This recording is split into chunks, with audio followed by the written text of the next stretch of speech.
రాష్ట్ర కోశాధికారి కమల గారు మాట్లాడాల్సిందిగా కోరుతాను.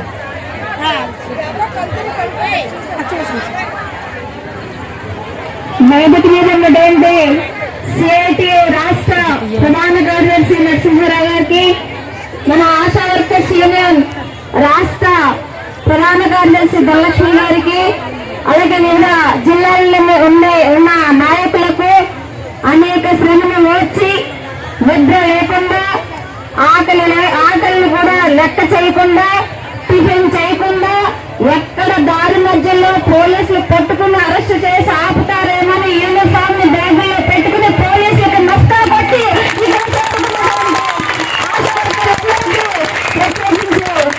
రాష్ట్రపతి తరఫున ధన్యవాదాలు తెలియజేస్తా ఉన్నాం.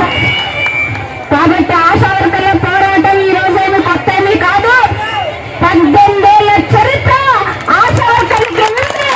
ఆ పోరాటాన్ని మర్చిపోయిందని గుర్తు చేయడానికే ఈ రోజు మనం ఇక్కడికి రావాల్సిన అవసరం వచ్చింది. అందుకు నేను చెప్తా ఉన్నాం, ఆశా వర్కర్ల కష్టాన్ని గుర్తించినటువంటి ప్రభుత్వం, ఆశా వర్కర్ల కష్టాన్ని గుర్తించినటువంటి అధికారులు, ఆశా వర్కర్ల కష్టానికి తగ్గ ఫలితం ఇవ్వాలని చెప్పేసి రోడ్డుకి చేసినటువంటి ప్రభుత్వానికి బుద్ధి చెప్పిన చరిత్ర కూడా ఆశా వర్కర్లు తెలుసుకోవాలి. ఆశా వర్కర్లు ఏం చేస్తా ఉన్నారు? మీకు కనీస వేతనం కావాలా? 26,000 కావాలా? మీరు ఏమైనా డిగ్రీ చదివారా? మీరు ఏమైనా పీజీలు చదివారా? నేను చేస్తే మాకే ఇవ్వట్లా, మీకు ఇస్తారా అని చెప్పేసి నెట్టగారుగా నోటితో మాట్లాడి ముసుగుతో ఎక్కించేటువంటి వాళ్ళు కూడా ఉన్నారు. మీరు స్వచ్ఛంద ఆరోగ్య కార్యకర్తలు, అప్పుడు మీ పేరులోనే స్వచ్ఛంద ఉంది. మీరు అసలు స్వచ్ఛంద ఆరోగ్య కార్యకర్తలుగా వేతనానికే పనికిరారని చెప్పి ఎక్కించే కూడా ఉన్నారు. స్వచ్ఛంద ఆశా వర్కర్లనే స్వచ్ఛంద ఆరోగ్య కార్యకర్తలు కాదు, కష్టజీవులు, కష్టానికి తగ్గ ఫలితాలు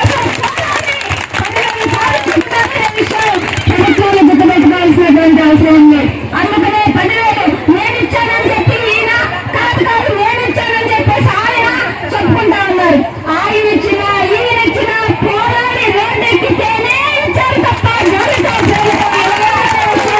గుర్తుపెట్టుకోవాల్సినటువంటి అవసరం ఉంది. అలాగే ఎవరన్నా ఆశా వర్కర్ల పనితీరుకి మార్పులు పెట్టారు. పోస్ట్ గ్రాడ్యుయేట్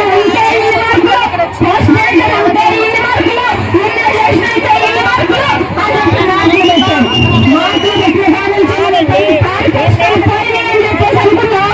జీతాలు కానీ మార్కులు వేసిన తర్వాత వేసిన ఖర్చులు గుర్తిస్తే ఒక 5 మార్కులు. కాబట్టి పెళ్లిళ్ళైన కొత్త జాతులు ఎత్తుకోవాల్సిన పరిస్థితి ఆశా వర్కర్లకు వచ్చింది. వాళ్ళ తల్లిదండ్రులు పెళ్ళైన తర్వాత వెంటనే గర్భవతి అయితే మామూలని అత్త మామలు కోరుకుంటారు, ఆ మొత్తం కోరుకుంటారు. కానీ పెళ్ళైన తర్వాత వెంటనే గర్భవతి వరకు ఒక యాక్సిడెంట్ వస్తుందని అమ్మాన కావాలని చెప్పిందా, అమ్మాకి ఏమని మా మహిళలను చెప్పిందా అని చెప్పేసి నాకేం తొందర నీకేమన్నా నేను గ్యాప్ తీసుకుంటానని చెప్పేసి మనకు అన్నటువంటి సందర్భాలు కూడా ఉన్నాయి. అలాగే ఒక కాంపు తర్వాత వెంటనే కాంపు రాకపోతే రాకుండా ఉండడానికి జాగ్రత్తలు చెప్పాలి. కాబట్టి కాంపుకు సంబంధించి రాకుండా ఉండడానికి గ్యాప్లు చెప్తే క్యాంపుకి కాంపుకు దూరం అయితే మరీ దూరం అయిపోతుందని చెప్పేసి మనకి చెప్పినా కూడా మోటివేషన్ చేసే విషయంలో ఈ రోజున ఆశా వర్కర్లు కీలక పాత్ర పోషిస్తూ ఉన్నారు.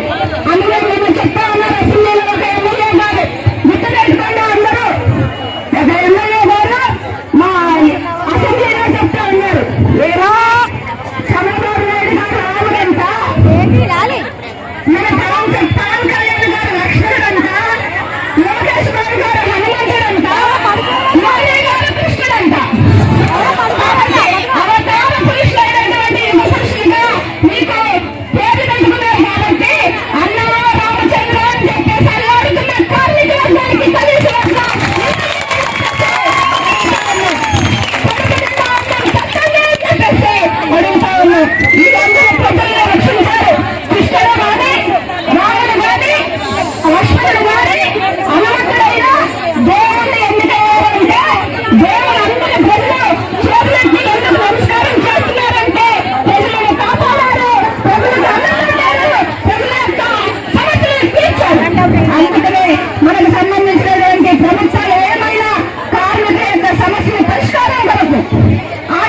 ఉంది.